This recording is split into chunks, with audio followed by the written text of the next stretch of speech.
ஒரு தேவ பிள்ளைக்குள்ள ஒரு கனி தேடி ஆண்டவர் வந்தார். நம்ம கவனித்து பார்க்கிறோம். ஒரு பெரிய மரம் இருந்ததாம். இயேசுவும் அவர் சீடர்கள் அந்த பக்கமா போயிட்டே இருந்தாங்க. இயேசுநாதருக்கு பசி வந்துச்சு.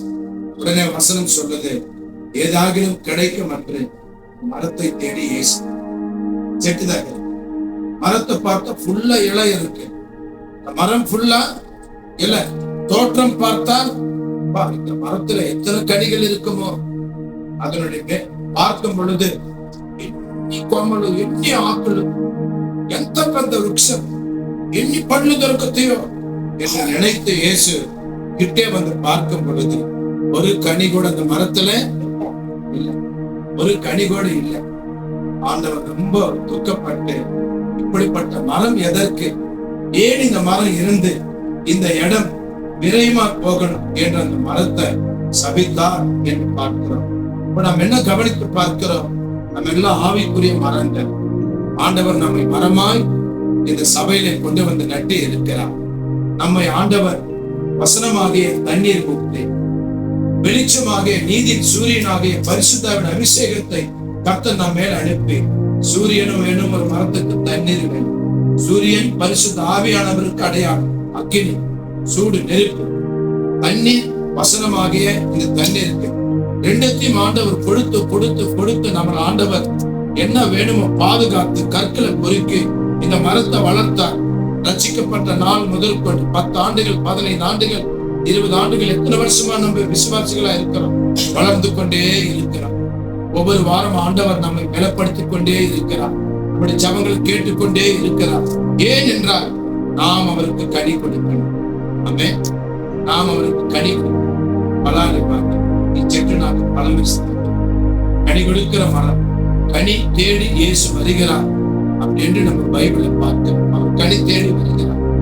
அப்போ அவர் கனி தேடி வர நேரத்துல நம்ம இடத்துல கனி இல்லை, வெறும் இலைகள் தான் இருக்கு. தோற்றம் என்னமோ பெரிய பக்திமா, என்ன பாடல், என்ன ஜபம், என்ன சபைக்கு வருது போறதுமா இருக்கிறோம். எத்தனை வருஷம் கிறிஸ்தவர்கள் தான் அப்படி என்று வேதம் நினைக்கிறது. ஆனால் கிட்ட வந்து பார்க்கும் பொழுது கனி இல்லை. அப்ப ஆண்டவர் நம்மை ஒவ்வொரு இடத்துல வைத்திருக்கிறார். கனி என்று பார்க்கும் பொழுது, கனி என்றால் கிரியை. கொலைசி நிருபத்தில் வாசிக்கிறோம், சகல விதமான நற்கிரியைகளும் ஆகிய கனி. கனி என்றால் கிரியை. வாழ்க்கையில என்ன இருக்கணும்? கிரியை இருக்கணும், ஒரு விசுவாசம் இருக்கணும், ஒரு ஜபம் இருக்கணும். அதனாலதான் வேதாகமத்துல ஒரு வசனம் இப்படி இருக்கிறது, நீங்கள் பக்தியினவர்களைப் போல நடித்து அதனுடைய பலத்தை மறுதளிக்கிறவர்களாய் இருக்கிறீர்கள். తెలుగులో ఏముంది? భక్తి గలవారు వరే కనబడి శక్తిని ఆశ్రయింపని వారు. కాచి కనబడేది ఏ విధంగా కనబడుతున్నా భక్తి కలిగిన వారి వలె ఉన్నాం, కానీ శక్తి లేని వారు కాదు. చాలా మంది கிரைஸ்தவர்கள், நிறைய கிறிஸ்தவர்கள் பக்தி உள்ளவர்களாக, எத்தனை வருஷம் கிறிஸ்தவர்கள்? 20 ஆண்டுகள், 15 ஆண்டுகள், 30 ஆண்டுகள் நான் கிறிஸ்துவ சபைக்கு ஒழுங்கா போகிறேன். பக்தி இருக்கு, ஆனா சக்தி இருக்கா? ஜபம் இருக்கா? பிசாசு எதிர்க்கக்கூடிய வல்லமை இருக்கா? உன்னுடைய ஜபத்தில் பவர் இருக்கிறதா? நீங்கள் எபேசியர் 6ஆம் அதிகாரம் 12ஆம் வசனம் இப்பொழுது பார்த்தோமே, 4 விதமான கூட்டத்தோடு போராட்டம் இருக்கென்று, அப்படி இருக்கென்று சொல்லிதான் அதற்கு முந்தின வசனத்துல பவுல் எழுதுகிறார். 11ஆம் வசனம் வாசியுங்கள்.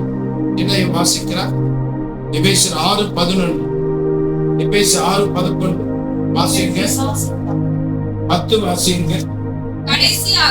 கடைசியாக என் சகோதரரே கர்த்தரிலும் அவருடைய சத்துவத்தின் வல்லமையிலும் பலப்படுங்கள். கடைசியாக போதும். இதுக்கு மேல யாரும் என்ன செய்யக்கூடாது? பேசக்கூடாது. ஒரு 10 பேர் கூடி பேசிக்கிட்டே இருப்பாங்க. போதும் நிறுத்துங்க, கடைசியா நான் ஒரு வார்த்தை சொல்றேன் அப்படின்னு சொல்லுவாங்க தெரியுமா? இதுதான் கடைசி, ஃபைனல் இதுதான். இனிமே வேற எதுவுமே யாருமே பேசக்கூடாது அப்படின்னு சொல்லி பவுல் சொல்றார். கடைசியாக என் சகோதரன், நீங்க யாரும் எதுவும் சொல்லக்கூடாது, யார் எதுவும் பேச, இதுதான் கடைசி. கடைசியாக நீங்க என்ன தெரியுமா செய்யணும்? நீங்க எல்லாருமே கர்த்தருடைய வல்லமையில் பலப்படுங்கள். ஆமென், அல்லேலூயா. நீங்க முகலை வாக்கத்தில் இருந்தாலும், நீங்க வில்லிவாக்கத்திலே இருந்தாலும், ஆமே, மெட்ராஸ்ல இருந்தாலும், ஆந்திராவில் இருந்தாலும், ஆண்டவர் கடைசியா பவுலை கொண்டு பார்த்து சொல்றாங்க, நீங்க எல்லாருமே கர்த்தரிலும் அவர் வல்லமையிலும் பலசாலிகளாய் மாறுங்கள். ఆమె బలవంతులైపోండి, బలాన్ని పొందుకోండి, మీరు బలము తెచ్చుకుని ధైర్యంగా నిలబడండి. உங்களுக்கு பலன் தேவை, உங்களுக்கு வல்லமை தேவை. ஏன் என்று கேட்பீர்களா? கீழே 11 வசனம் சொல்கிறது, எதற்கு பலன் தேவை? வாசியுங்கள். நீங்கள் பிசாசின் தந்திரங்களோடு எதிர்த்து நிற்க திராணியுள்ளவர்கள் ஆகும்படிக்கு போதும். எதற்கு பலன் தேவை? சகோதரியே, உனக்கு ஏன் பலன் தேவை, ஏன் வல்லமை தேவை என்றால் 2 விஷயத்துக்கு நமக்கு பலன் தேவை. 2 விஷயம். ஒண்ணு, இப்ப நான் வாசித்த எபேசியர் 6 அதிகாரம் 11 வசனம். இன்னொன்று அப்போஸ்தலர் 1 அதிகாரம் 8 வசனம். ஏன் ஒரு விசுவாசிக்கு, ஒரு தேவ பிள்ளைக்கு பலன் தேவை என்றால், எபேசியர் 6 அதிகாரம் 11 வசனத்தின்படி எதற்கு பலன் என்றால், பிசாசுக்கு எதிர்த்து நிற்க நமக்கு బలం தேவை. ఆమేన్ చెప్పండి అందరూ. ఎందుకు మనకు బలం కావాలి? సాతానుని ఎదిరించడానికి మన బలము చాలదు, మనకు దేవుని బలము కావాలి. நம்முடைய பலன் போதா, நம்மை விட அவன் பலசார். நமக்கு என்ன வயசு? ஒரு 30, 40, 50, 60, 70 இருக்கு. நம்ம வயசு எவ்வளவு தெரியுமா? 6000 வருஷம். வயசு 6000 years. தேவன் ஏதேன் தோட்டத்தில் ஆதாமை உண்டாக்கின முதற்குள் இதுவரைக்கும் 6000 ஆண்டுகள் ஆகும். 6000 years. 6000 ఆண்டுகள். ఎత్తన పేరు பார்த்திருப்பார். ఎంతమందిని చూస్తుంటారు? అబ్రహాముని చూసినాడు, పేతురుని చూసిండు, పౌలుని చూసిండు. ఆమె ఎంతో భక్తులను పడేసిండు, దానియేలుని క్షమం పొందేసిండు, சத்ரமேசக் எபேத்நேகோவை எதில போட்டாராம்? அவங்க 3 பேரை அக்னியில போட்டார். எத்தனை பேரை பார்த்தார்? நம்மெல்லாம் ஒரு கணக்கா?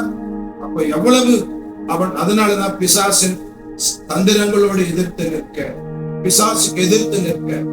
அப்ப இந்த பலன் போதாது. அதனாலதான் பவுல் எழுதுறாரு, இந்த கடைசி நாட்களிலே கடைசியாக என் சகோதரியே, என் சகோதரனே, ரட்சிக்கப்பட்டவர்களே, இயேசுவை நம்பி இருக்கிறவர்களே, நீங்கள் கர்த்தருடைய வல்லமையிலே பலப்படுங்கள்.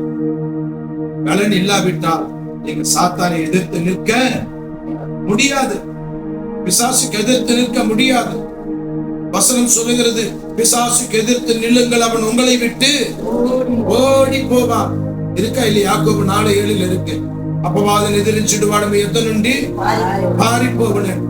அப்ப அப்பவாதனி பிசாசு எதிர்த்து நிற்கணும்னா யார் எதிர்த்து நிற்க முடியும்? சொல்லுங்க. பிசாசு எதிர்த்து நிற்க வேண்டும் என்றால் யார் எதிர்த்து நிற்க முடியும்? யாருக்கு பலன் இருக்கு அவங்க தான் எதிர்த்து நிற்க முடியும். ஆமென் சொல்லுங்க. இந்த இரவு வேளையில அன்பானவர்களே, ஏன் நமக்கு பலன் தேவை என்றால், பிசாசுக்கு எதிர்த்து நிற்க நமக்கு பலன் தேவை. நாளிலே பிசாசுக்கு நாம் எதிர்த்து நிற்க